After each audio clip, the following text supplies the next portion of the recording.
Both sets of numbers are better than expected, both firms are continuing to cut costs, and investors will be particularly pleased to see two maintained dividend payments as Shell and BP report their third quarter numbers today. At the start of the day's trading, however, Shell shares are up 4% and BP's down nearly 2%. Shell is making much faster progress integrating its acquisition of BG than anyone hoped, while BP's 5.9% year-on-year drop in production output does raise some concerns about the company's long-term underlying growth prospects.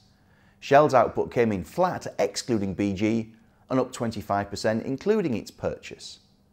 Both sets of numbers remain volatile, but the British oil majors have at least stuck to the script laid down last Friday by their US equivalents Exxon Mobil and Chevron by producing better than expected third quarter profits. Shell reported profits of $2.8 billion against a consensus of $1.7, and BP made $933 million against a forecast of $850 million. At Shell, profits rose year-on-year and quarter-on-quarter.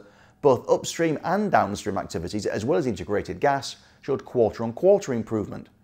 Downstream fell year-on-year as refining margins came under pressure. Shell announced the integration of the $47 billion purchase BG was largely done, with operating costs $9 billion lower and capex $18 billion lower than their combined run rate of 2014. At BP, profits fell year-on-year and quarter-on-quarter. Refining margins were under pressure here too, and upstream fell back into loss, partly due to seasonal maintenance.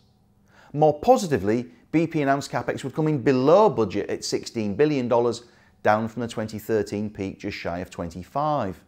For its part, Shell confirmed spending would come to $29 billion in 2016, down from $58 billion 3 years ago, and it added investment would drop again in 2017. The improved profits and lower investment helped both firms announce they would maintain their quarterly dividends, 10 cents a share for BP, 47 cents a share for Shell. In sterling terms, these figures will increase quarter-on-quarter owing to the plunge in the pound. BP paid its Q2 dividend at $1.32 to the pound, equivalent to 7.56p, and Shell at $1.33 for 35.27 pence a share. At $1.22 today, BP will be due to pay 8.2p, Shell 38.5. This shows just how sterling's slide has helped both stocks trade near 52-week highs despite the uncertain economic and oil environment, in addition to the cost and capex cutting narratives at both firms. The maintained dividend will help reaffirm the market's faith that both companies' dividend yields are reliable, at least for now. Based on consensus estimates, BP offers a yield of 6.8% for this year and Shell north of 7%. But there is no room for complacency at all. BP is working to a budget of $50 to $55 a barrel for oil, OPEC more like 60, and the OPEC production cuts agreement looks far from assured. Crude's dipped around $48 again. All eyes are now on the meeting scheduled for the 30th of November in Vienna to see if a deal can be reached and then whether OPEC's members will stick to it. History suggests the odds are against on both counts. That means oil firms will have to stay lean and mean, especially as analysts are watching their debt positions. BP's net debt is now $32.4 billion, Shell's $77.8 billion, way higher than the start of 2015 on both counts. At least they've got net debt to equity ratios below 30%, and Shell is planning to sell assets to reduce borrowings. But nobody will want to see a sustained dip in oil, as that could leave both firms having to borrow more if they want to keep their dividends unchanged.